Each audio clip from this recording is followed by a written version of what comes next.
Alright, so this is 10-17, and I've kind of already worked this problem out, but I'm going to talk through it. It says find the value of x in the right triangle, or in the triangle at the right, show all work. Okay, so the first thing is if I want to solve for x, I've got to come up with an equation. So the equation that I came up with is x plus 3 squared plus 10 equals 26 squared. Then you have to multiply this x plus 3 squared, and I made a little area model.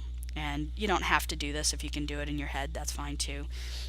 So we get x squared plus 6x plus 9, and then 10 squared is 100 equals 676.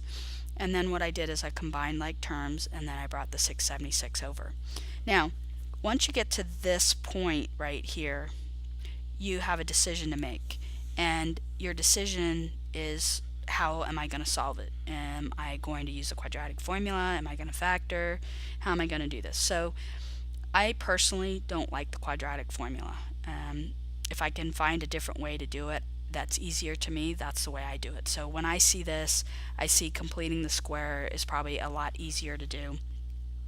So then I do the complete the square, x plus 3 squared, and then I subtract 9, and then I add those together, and then I add it to the other side. So then I get x plus 3 equals 24, and I know I want that value to be positive, so I get these two values. And what you have to do is you have to be careful, because when I initially did this problem, I said the answer is x equals 21 and x equals negative 27. But remember, we always want to check our values, and so when you go back and you check this, if I put 21 in here, 21 plus 3 is 24. That works very nicely. But if I try to put that negative 27 in here, I get negative 27 plus 3, which is going to be negative 24. Can we have a measurement of negative 24? No, we can't have anything that makes this measurement negative. So this value of x equals negative 27 is what we call an extraneous solution. It's an answer, but it doesn't work. Okay, so again, this is what we call extraneous solution, and it doesn't work.